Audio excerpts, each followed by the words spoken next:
경고의 메시지.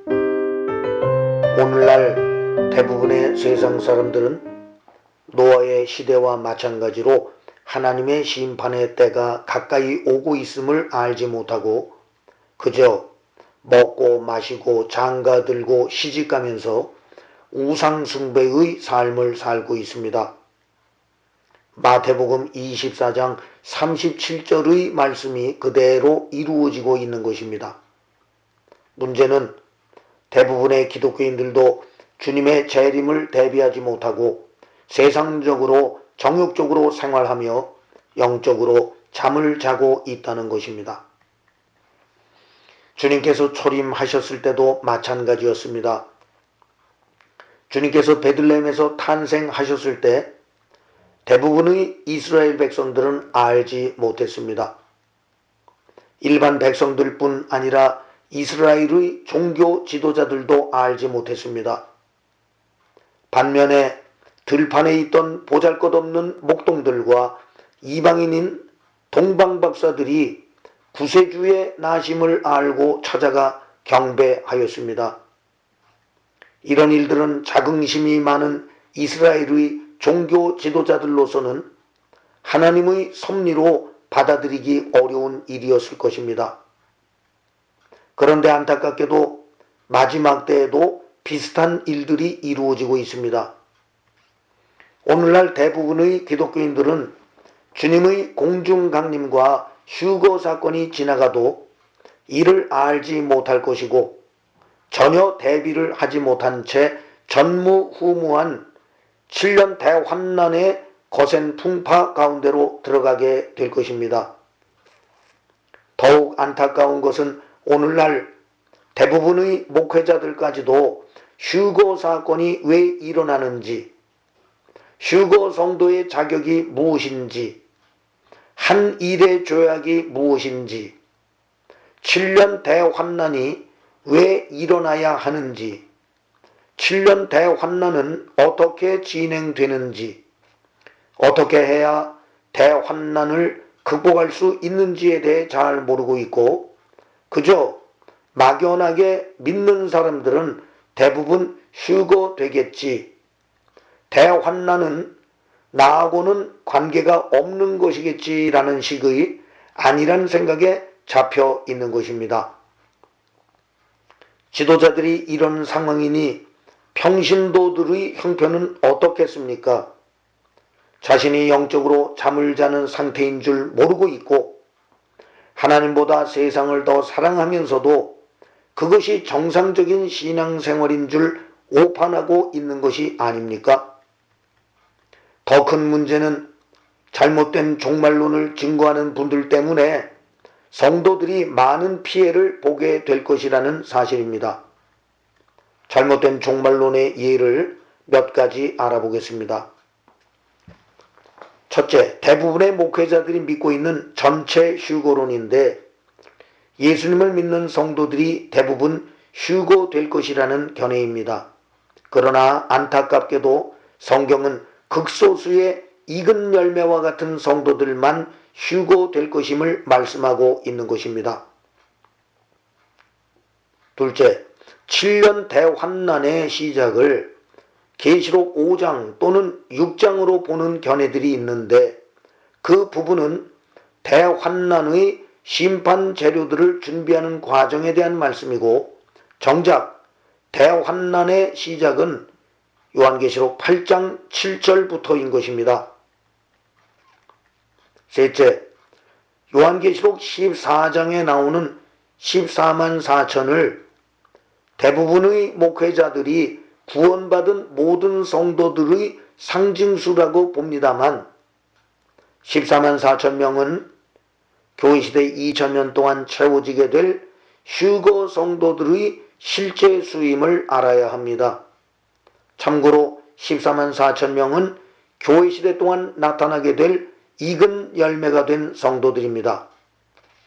넷째, 요한계시록 13장 18절에 나오는 666을 네로의 히브리 음의 숫자이며 장차 나타날 적그리스도를 의미한다고 보는 견해 또는 컴퓨터 바코드라고 보는 견해 등이 있는데 666은 후 3년 반 환난 때 적그리스도의 하수인이 되어 세상 사람들을 미혹하고 끝까지 예수님을 믿는 신앙을 지키는 성도들을 핍박하는데 앞장을 서게 될 사람들, 즉 거짓 선지자들의 수가 666명으로 예정되어 있다는 것입니다.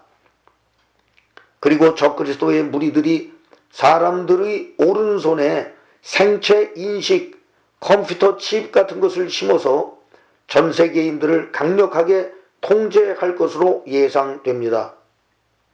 다섯째, 요한계시록 9장 후반부에 나오는 전쟁을 아마겟돈 전쟁으로 보는 견해가 있는데 계시록 9장 후반부의 전쟁은 러시아와 그 연합 세력들이 멸망하는 3차 세계대전으로서 그 전쟁 후에는 적그리스도가 출현하여 세상 사람들을 미혹하며 자신이 재림 메시아라고 주장하게 될 것입니다. 아마겟돈 전쟁은 계시록 16장 14절 그리고 요한계시록 19장 후반부의 전쟁으로서 4차 세계대전이라고 할 수 있고 이 전쟁의 끝부분에 주님께서 지상 재림하시어 적그리스도와 그에 속한 모든 악한 자들을 심판하여 지옥으로 떨어지게 하시는 역사가 일어나게 될 것입니다. 요한계시록의 해석은 학자마다 다양하기 때문에 어느 견해가 맞는지 알기 어려우므로 대부분의 목회자들은 계시록을 멀리하는 경향이 있고 혹시 계시록에 관심이 있는 분들이 유명한 신학자들의 계시록 해설들을 참고하여 성도들이 듣기에 은혜롭고 소망적인 설교를 한다고 할지라도 성경적 확신이 없는 설교이므로 뜬구름 잡는 설교라고 할 수 있을 것입니다. 그러면 왜 이렇게 한국교회가 믿음직하지 못한 종말론과 혼잡한 종말론의 피해를 보게 되었을까요? 먼저 지도자들이 물질적인 부유함 가운데 마태복음 5장 3절의 심령의 가난함, 즉 겸손과 갈급함을 잃어버렸기 때문에 성령의 감화 감동을 얻기가 어렵게 된 것입니다. 둘째, 지도자들이 마태복음 23장에 등장하는 예수님 당시의 바리새인들처럼 경건과 거룩한 삶을 멀리하고 돈을 사랑하고 명예와 권세와 쾌락을 탐하며 허례와 위선적인 삶을 살았기 때문에 하나님의 지혜와 총명을 잃은 것입니다. 셋째로 요한계시록 2장 4절 말씀처럼 하나님에 대한 순수하고 뜨거운 처음 사랑을 잃어버렸기 때문에 성령 충만, 말씀 충만, 은사 충만의 역사가 잘 나타나지 않게 된 것입니다. 결과적으로 지도자들이 요한복음 9장 40절 말씀처럼 영적인 소경과 귀머거리가 되었기 때문에 성도들을 바른 길로 인도하기 어렵게 된 것입니다. 이런 가운데 코로나19보다도 더 강한 전염병의 출현을 예언하는 분도 있기에 소개하기를 원합니다. 그 예언의 정확성 여부는 지나가 봐야 알겠지만 그러나 많은 과학자들이 변종 바이러스의 출현과 그 피해에 대해서 우려해 온 것이 사실이기 때문에 마음에 두고 기도의 제목으로 삼을 필요가 있다고 생각합니다. 인도 출신으로 현재 세계적으로 활발하게 사역을 감당하고 있는 선다 셀바라지 선교사가 예언하고 있는 더 강한 전염병에 대한 요약입니다. 2020년 2월 20일 셀바라지 선교사님이 기도하는 중에 천국 회의 장소로 불려 올라갔습니다. 그곳에서 더 큰 역병에 대한 소식을 접하게 된 것입니다. 그 병에 걸리면 38도의 발열과 함께 온몸에 종기가 날 것이고 말벌에 쏘이는 것처럼 고통을 당하게 될 것이라고 합니다. 그 전염병에 비하면 코로나19가 어린아이 장난처럼 여겨질 것이라고 합니다. 그 전염병은 2020년 말에 발생하여 세계적인 재앙이 될 것이라고 합니다. 더 강한 역병에 대해 미리 알려주시는 것은 대비할 수 있는 기회를 주시기 위함이라는 것입니다. 저는 하나님의 은혜로 그런 강한 전염병이 나타나지 않기를 간절히 기원합니다. 그러나 만에 하나 셀바라지 선교사님의 그 예언이 실제로 이루어질 수도 있음을 기억하고 철저하게 대비하는 성도님들이 되시기를 바랍니다.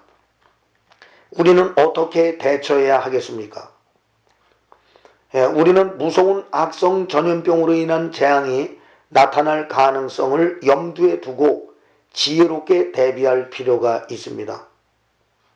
그런 재앙이 나타나면 나라마다 봉쇄 조치가 이루어질 것이고 국내에서도 여기저기 봉쇄 조치가 취해질 것입니다. 여행과 외출이 통제될 것입니다. 생필품 및 약품의 구입이 어려워질 것입니다. 그리고 물가가 폭등하여 가난한 사람은 더욱 어려움을 크게 당할 것입니다. 의료 체계가 마비되어 환자들이 병원에 가도 받아주지 않고 집에 있으라는 말만 듣게 될 것입니다. 사람이 죽어도 제대로 된 장례를 치르지 못할 것입니다. 우리는 주님께 기도하는 가운데 만약의 사태를 지혜롭게 대비하는 한편 주님의 인도하심과 돌보심을 구해야 하겠습니다. 한국교회는 하나님의 은혜로 단기간에 크게 부흥한 교회이고 열심히 기도하고 모이기를 힘쓰며 선교 대국으로서 크게 쓰임받은 교회입니다.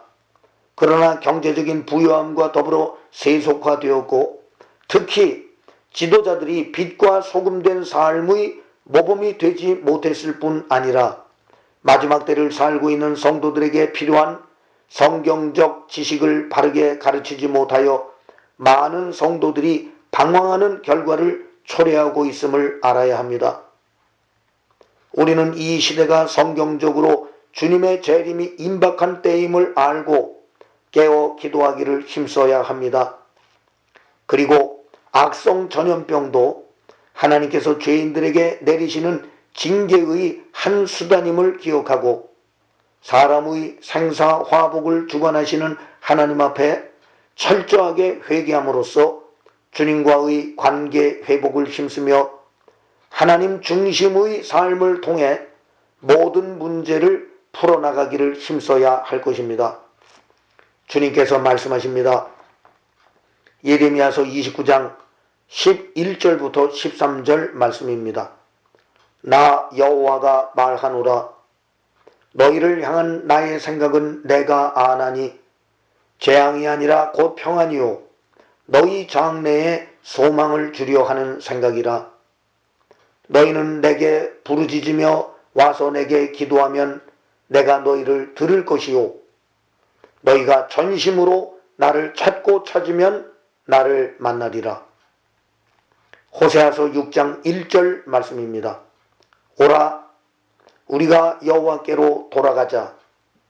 여호와께서 우리를 찢으셨으나 도로 낫게 하실 것이요 우리를 치셨으나 싸매어 주실 것임이니라. 주님, 회개의 은혜를 베풀어 주옵소서. 주님과의 관계를 회복하기를 원합니다. 주님을 향한 처음 사랑을 회복하게 하옵소서. 순수한 믿음과 뜨거운 열정을 회복하게 하옵소서. 코로나19 때문에 고통을 당하고 있는 저희를 불쌍히 여겨 주옵소서. 코로나19로 인한 고통이 아직 계속되고 있는데 더 강한 전염병이 발생할 것이라는 예언이 있습니다. 저희는 이런 큰 시련과 역경을 이겨낼 힘과 능력이 없사옵니다. 자비하신 주님, 저희에게 확고한 믿음과 지혜를 주옵소서. 그리하여 모든 시련과 역경을 잘 극복할 수 있도록 도와주옵소서. 저희는 주님의 은혜가 없이는 살 수 없는 존재입니다.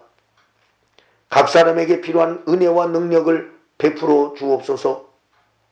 부르짖어 기도할 수 있는 은혜를 주시옵소서. 주님을 찾고 찾음으로 만나게 하옵소서. 그리하여 악한 질병들을 이기게 하옵소서. 영육간의 강건함을 입어 주님의 착하고 충성된 종으로서 사명을 잘 감당케 하옵소서. 그리하여 다시 오실 주님을 맞이할 준비를 잘하는 저희들이 되게 하옵소서. 예수님의 이름으로 기도합니다. 아멘.